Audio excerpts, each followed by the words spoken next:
ട്രെൻഡുകളുടെ പുറകിൽ പോകാൻ നിൽക്കണ്ട. നിന്റെ ട്രെൻഡ് ഹബീബ് മുഹമ്മദ് മുസ്തഫ. ഏത് മൂഡ് എന്ന് ചോദിച്ചാൽ അപ്പൊ ചെറുപ്പക്കാരൻ അതിന്റെ ബാക്കി പറയും. ഏത് മൂഡ് എന്ന് ചോദിച്ചാൽ ചെറുപ്പക്കാർ ബാക്കി പറയും.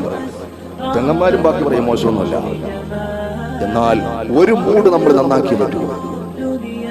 ഒരു മൂഡ് നന്നാക്കണം. അതേത് മൂടാണ്? മരണസമയത്തുള്ള മൂടാണ്. ആ മൂഡ് നന്നാകണമെങ്കിൽ മറ്റുള്ള മൂടുകളോട് അകലം പാലിക്കണം. ആ സമയത്ത് റഹ്മത്തിന്റെ മലക്കുകൾ കടന്നു വന്ന് നിന്റെ മൂഡ് ലെവലാകണമെങ്കിൽ, മരണം നന്നാകണമെങ്കിൽ ദുനിയാവിൽ ചില മൂടുകളോട് നീ അകലം പാലിച്ചേ പറ്റൂ.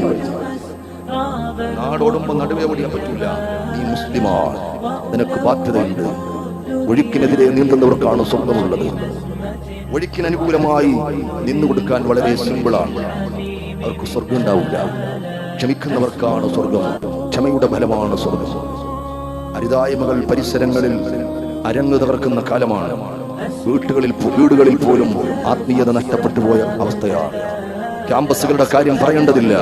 പൊതു ഇടങ്ങളിലുള്ള പ്രതിസന്ധികൾ പറയേണ്ടതില്ല. നമ്മുടെ കൈവെള്ളയിലുള്ളത് മതിയാകും നമ്മുടെ നരകത്തിൽ കൊണ്ടുപോകാൻ. കൂടുതലൊന്നും പോകണ്ട. നമ്മുടെ വിരൽത്തുമ്പുകൾ നാളെ സംസാരിക്കും. നമ്മുടെ ചൂണ്ടുവരൽ ഏറെ സംസാരിക്കാനുള്ള അവയവമായി മാറിക്കഴിഞ്ഞ കാലാണ്. തള്ളവരൽ അല്ലെ ചൂണ്ടുവരൽ. ഈ തള്ളവരലും ചൂണ്ടുവരലും നാളെ ഏറെ സംസാരിക്കാനുള്ള വിഷയങ്ങളുമായി കാത്തിരിക്കുകയാണ്.